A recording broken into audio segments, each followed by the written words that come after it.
And we're continuing with the 5th chapter of the Dark Angel, which is called Ariel.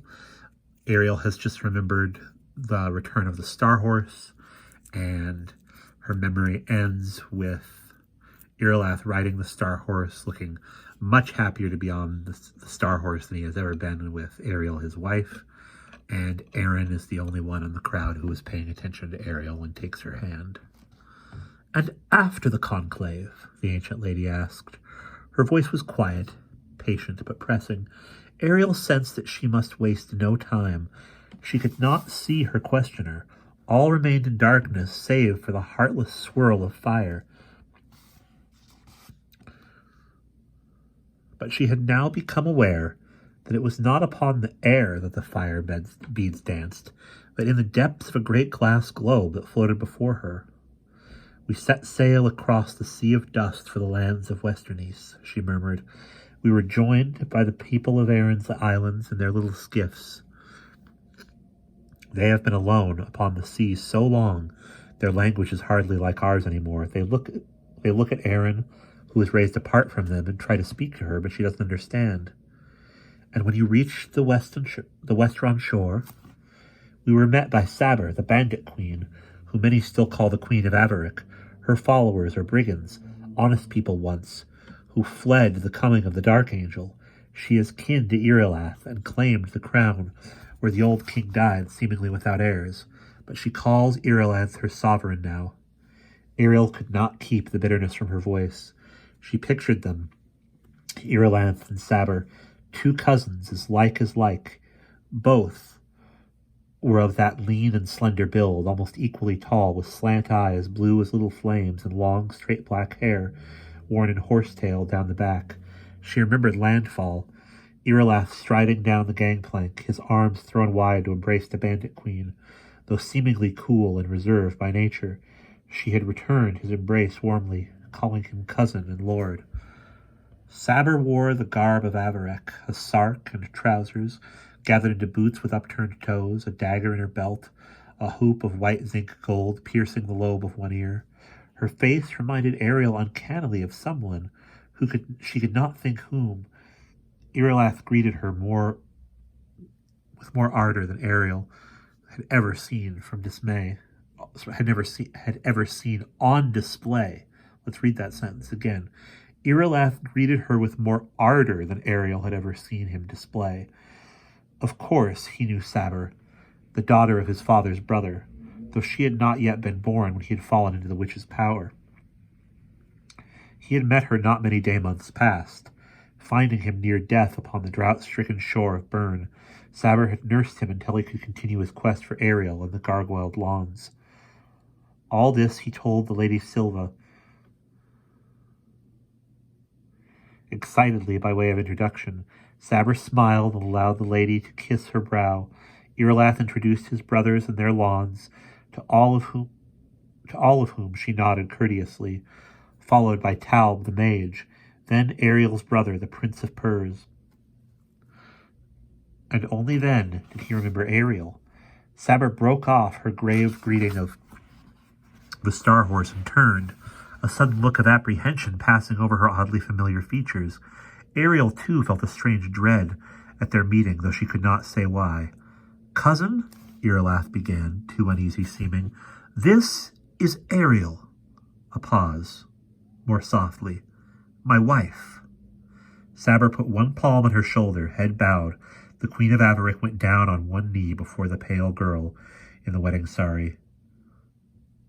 "Dread sorceress," she murmured, "deliver us from the witch." Ariel scarcely caught the words. She felt disconcerted, abandoned. Irileth did not stand by her, but across from her alongside Saber.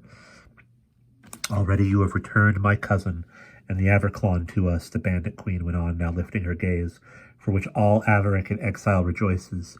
Know that my people pledge to serve you in this war." Ariel shivered, finding the other's proud blue eyes and the smooth, unmarred surface of her face strangely unnerving.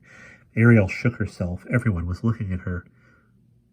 "I accept your fealty, Queen of Avaric," she stammered at last, feeling awkward and unprepared. She could scarcely call the woman Queen of Bandits to her face. "And trust what your horsemen and horsewomen will aid us, and trust that your horsemen and horsewomen will aid us bravely against the witch. But do not honor me with grand titles, I beg you. I am only Ariel. Saber knelt, her expression cool and serious and slightly surprised. Measuring her, Ariel realized as one might a compeer or a rival. Irelath said nothing. She found herself holding her breath. No one among the company stirred. Not knowing what to do in the end, Ariel turned abruptly and left them.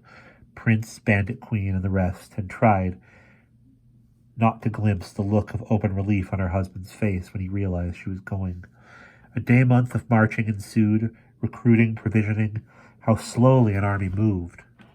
Though food was scarce, it was water that was their greatest lack. For the killing drought of the White Witch lay heavy on the land. People came from far and wide, many simply to watch the army pass, but more than a few to join. The Allies had gathered contingents from most of the lands of Western East, from Bern and nearby Zambul, from northern Purs, from far Rani and Elver, even Terrain. By the time they reached Pandar, there a dozen tribes of desert folk waited. Among them, the Ma'ambai. Ariel fell into their arms with a joyous cry. So little, pale one. You have grown so tall now that they are calling you a sorceress, their leader laughed. Chiefess, it is not so, Ariel said, wiping tears from her eyes. Of all people, truly her old friend, the desert wanderer, ought to know she was no sorceress. Laughing herself now, she embraced the cinnamon-colored woman. Oh, Ora Autoto, it is good to see you again. The army continued to grow. When Ireleth's mother, the Lady Silva, appointed Saber to lead the forces of the West, the young queen brought her disparate new troops to heed with a swift, sure hand, each directing one wing of the great army. Saber and her cousin, the prince, perfectly mirrored one another, both proud and tense aloof. Ariel could only admire, even envy the Bandit Queen's easy, almost arrogant assumption of command. Now they camped at the desert's edge, soon to set out across the pale amber sands for the distant waste of the witch's mere. Ariel felt a growing anticipation mingled with dread. She sat with Aaron in the cool lee of a dune. It was nightshade, tents and pavilions pinched all around them under the ghost light of blue Oceanus. Her friend had found them this quiet spot far from the constant bustle at the center of the camp. Ariel was glad to get away. What baffles me, she said, touching the pearl to the fabric of her gown, is that we have seen not one glimpse of the witch's cat's paws, in all the time we have been in Western East. She lifted free the pearl and cupped it in her hands like a faint azure coal. Standing in the temple of flame at Orm had set this lampwing's gift alight, though its wan glow was difficult to discern except in shadowy darkness such as this, away from other lights. Ariel shook her head.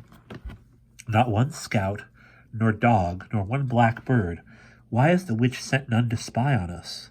The dark girl laughed, leaning back on one elbow and poking at the dry sand. She scarcely needs spies and cat's paws to tell her the whereabouts of an army this size. Ariel put the pearl away. She felt one corner of her mouth tighten. Does she not wonder at our number, at our strength? Aaron found an old bead lying on the sand and held it up. It was deeply reddish, with a hole bored through one end, and carved of sandshell. The dark girl shrugged. She knows our destination well enough. Perhaps she doesn't care. But she should care, muttered Ariel. The seeming unconcern uneases me. Aaron tossed the blood-colored bead aside and sat up, studying Ariel. Perhaps that is her intent, to unease you. This whole business hangs on you somehow. On me? Scoffed Ariel. Only great good chance has put me where I am. The dark girl shook her head. More than chance, my true and only friend. There's a kind of power on you. What power have I? Insisted Ariel. When Ireland's generals the ladies' eastern troops, Saber the forces of the west. None of which would now be gathered but for you, Aaron cut in gently. The tales you told, the torches you lit upon your quest to rescue the gargoyles, have awakened half the people in the land. You have opened their eyes to the witch and shown them the urgency of overthrowing her. Today, tomorrow, soon, lest we all perish thirsting for death. Ariel ran her hand over the fine, crushed sand. It felt cool and smooth as water in the bright starshine. If only it were water, she thought grimly. If the moisture-stealing Lorelei were not stopped soon, the whole world would succumb to famine and drought. Again Ariel shook her head. I don't even know the rest of the rhyme, she murmured. The rhyme Ravenna made so long ago to riddle all this out and show us how to unmake the witch. I only have the first 2/3. Leaning back against the dune once more, Aaron began to sing in a voice that was low and true. On Averick's white plain, where Icarus now wings, to steeps of terrain from tour of the kings, and damosels twice 7, his brides have all become, a far cry from heaven, a long road from home. Then strong hoof of a star horse must hallow him unguessed, if adamant's edge is to plunder his breast. Then only may the war horse and warrior arise to rally the war hosts, and thunder the skies. Ariel let her mind wander back, remembering how she had found and freed the enchanted lawns in the fires of Orm before the witch's remaining dark angels could recapture them. But first there must assemble one Icary would claim, a bride in the temple must enter the flame, when steeds found of 6 brothers beyond a deep dust sea, and new arrows reckoned, a wand given wings. The rhyme recounted the rescued lawns agreeing to serve as steeds for Prince Iarlath's Sistren brothers, the magical silver arrowheads formed by Talb the mage for the Lady Silva, and the ancient white messenger bird that had come to Ariel, mending her wooden staff to become for a time its figurehead. That's when a princess royals to have tasted of the tree. She remembered the taste of a strange golden fruit upon her tongue, sharp yet so tremendously sweet. The dark girl sang on.